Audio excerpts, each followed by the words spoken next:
un šo darbīgo dienu mēs gribam noslēgt ar šodien 2. un 2 dienās ar 4. darba interviju simulāciju. Negluži pa īstam simulējot, bet tomēr ar īstiem darbā pieņemšanas speciālistiem, kas to dara ikdienā. Mēs mēģināsim izspēlēt 3 dažādas gadījumus ar 3 dažādiem amatiem, 3 dažādās iestādēs. Un mēs sākam ar darba interviju, kas notiek saistībā ar tādu nopietnu amatu kā nodaļas vadītājs Latvijas Tirdzniecības un Rūpniecības kameras paspārnē. Aicinu Jaroslavu Romanoviču, lūdzu ieņemt vietu un gaidīt savu potenciālo darbinieku, kurš būs ģirds. Lūdzu, pirmā darba intervijas simulācija. Labdien. Paldies. Pastāstiet, lūdzu, mazliet par sevi. Tātad nodarbojos ar uzņēmējdarbību un visu šo laiku līdz šim brīdim esmu vadījis uzņēmumu. Uzņēmumu, kuru vadu, viņu varētu definēt kā alternatīvu tādu uzņēmējdarbības veidu. Ja? Es konkrēti nodarbojos ar kā lai saka, alkohola pārstrādes uzņēmumu. Un, tas ir tāds bizness, kur ir jāiejūtās dažādās situācijās un jāmēģina dažādā veidā šo savu biznesu bīdīt uz priekšu. Jo nevienmēr legālie ceļi, kā jūs saprotat, ir vienīgais iespējamais veids, kā panākt veiksmīga uzņēmuma vadīšanu.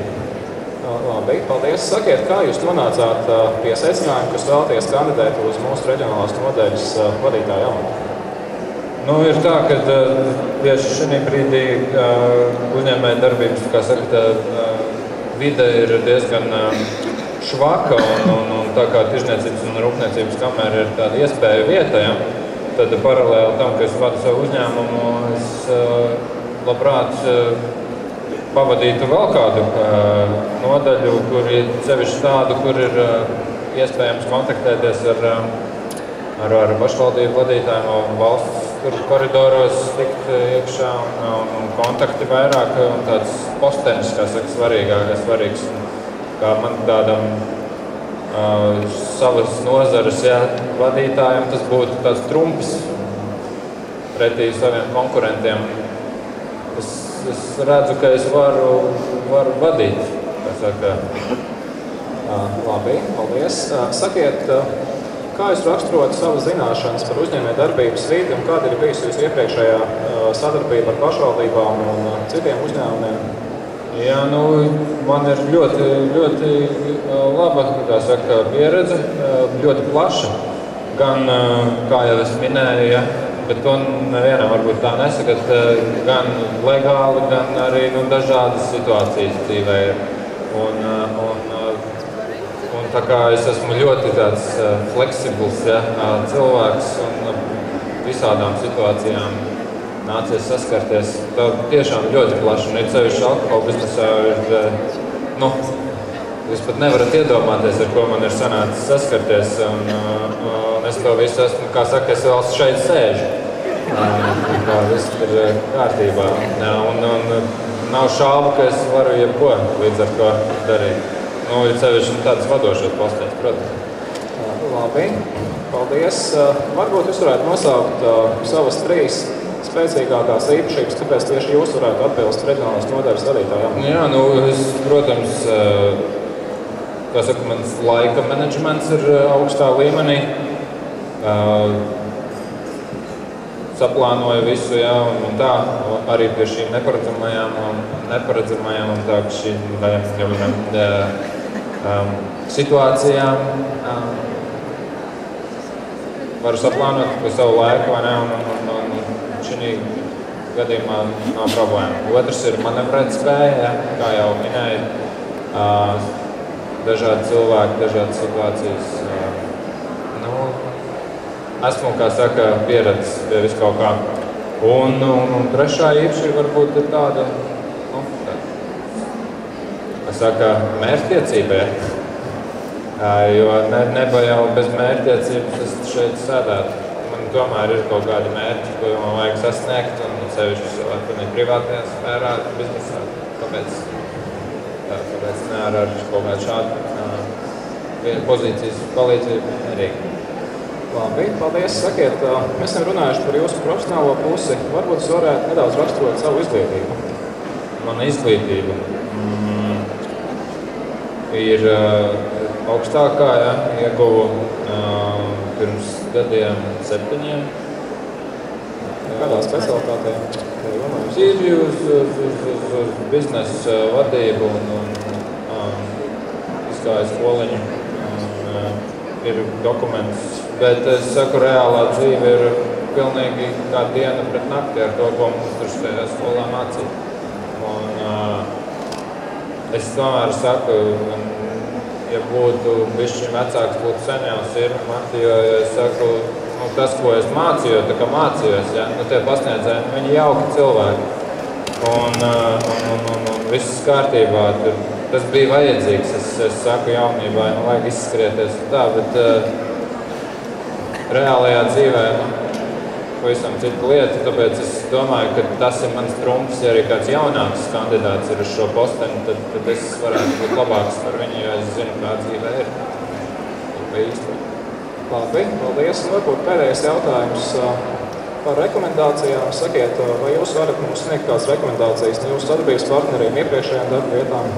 Jā, no rekomendācijas man varētu sniegt konkrēti šīs nodaļas, sadarbības partneri, Tirzniecības un rūpniecības kameras nodaļas, partneri kaut kādi pašvaldību vadītāji. Man ir, es saku, bijušas gan privātas, gan biznesa attiecības ar viņiem. Un labu vārdu var aizlikt arī kāds ļoti svarīgs cilvēks, tur par to nav problēma. Sakārtosim tos jautājumus. Sakiet, ko vajag, un izdarīsim. Paldies!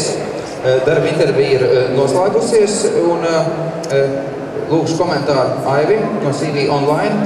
Un Aivi, ko lai saka, izskatās, ka te ir tāda, kā izklausās pēc tādas aizmuguras šim cilvēkam, diezgan liela aizmugura, bet pieņemot darbā šādu cilvēku, tas reģions tiek ierodas tādā Cosa Nostra mafiozajā struktūrā, ja? Jā, tas, neapšaubām, protams, tas reģions uzreiz met savu ēnu, uzreiz sevi kaut kāda aizdoma ēna, uzreiz ir. Bet īstenībā ir tā, ka šeit es būtu redzēt vienu tādu kā kļūdu iezīmi kandidātā. Kandidāts bija, neapšaubām ļoti pašpārliecināts un ļoti pārliecināts par sevi, ka viņš ir visu varants, viņam ir visur aizmuguriem, viņš ir visu nokārtot arī nelikumīgā ceļā. Un droši vien, ka šeit bija tā galvenā kļūda pārlieku liela tāda būtu iedomība, koncentrēšanās uz sevi, kas teiksim, arī nozīmē to, ka darbdevējiem liekas, ka ka šis cilvēks varbūt nebūs tas viņa vajadzību atrisinātājs, bet viņš tātad ir kā, ka viņš meklē darbu, tāpēc, ka viņam vienkārši vajag un vienkārši viņš ir visu varants un viņš jau tāpēc visu to darīs. Tā kā būtībā, tā bija tā lieta, ko es pamanīju. Vienā brīdī, izpeldēja arī skoliņa. Laikam vārds, tas arī ir, to varētu tā teikt par tādu, ne biznesa etiķetē atbilstošu valodu. Un, droši vien, ka cilvēks ļoti enerģisks, bet, droši vien, ka tās nelikumīgās lietas, ko viņš minēja sākumā, kas šobrīd ir viņa biznesā, ka tas varbūt tās ir tomēr ar tāds mīnus, ko nevajadzēja teikt darba devējiem, kas attiecīgi met aizdomu ēnu, ja šis cilvēks tika pieņemts, droši vien, ka varbūt tās tur būtu jāsagaida to, ka kādu dienu klavēs attiecīgās institūcijas pie durvīm būtu tās. Paldies, Aivi. Savukārt jāsklāv man tev, pirms tu sāc šo komentāru sniegt, tad, cienīgs partneris šajā sarunā, teiksim, bet zem milzīgas palielināmā stikla lupas, lai nonāktu tālāk sarunās par šo iespējamo vakanci, vai tomēr ne jau ātrāk? Es domāju, ka šeit viennozīmīgi būs ne jau ātrāk. Pozitīvā puse bija tas, ka cilvēkam bija kaut kāda iepriekšējā pieredze biznesā, bet tā pieredze, kā mēs šeit redzējām, nebija tā varbūt vēlamākā, kas ir atbilstošā nodaļas vadītājiem, kuram jāsadarbojas ar pašvaldību un ar citiem uzņēmējiem. Šis cilvēks vairāk ir ieinteresēts lobēt savu biznesu, un arī viņam tā ēna, kas viņam nāk līdzi, jau attiecīgi arī nav nekas pozitīvs. Bet kā parasti tiek vērtēts, ka cilvēks saka, ka viņam ir jau savs bizness, savs darbs, un viņš grib strādāt pie jums vēl citā darbā. Kā parasti to vērtē? Vai tas ir kā pluss vai tas ir kā mīnus? Tas ir kā pluss, jo principā tas liecina, ka cilvēkam jau ir zināšanas un izpratne par uzņēmēju darbību, un tad mēs vienkārši pajautājam sīkāk parasti, kāda ir bijusi tā pieredze viņam konkrētāk ar to biznesu, un principā tas nav nekas negatīvs. Ar šo džentelmeni jūs varētu sadarboties kā ar partneri vai tādā veidā, vai mēģināt kaut ko darīt? Es domāju, ka nē. Paldies, Ģirģis. Ģirģis runātājs mēģinājumā iegūt nodaļas vadītāju vietu, un Jaroslavs Romanovičs, Latvijas Tirdzniecības un Rūpniecības kameras reģionālās nodaļas direktors. Paldies!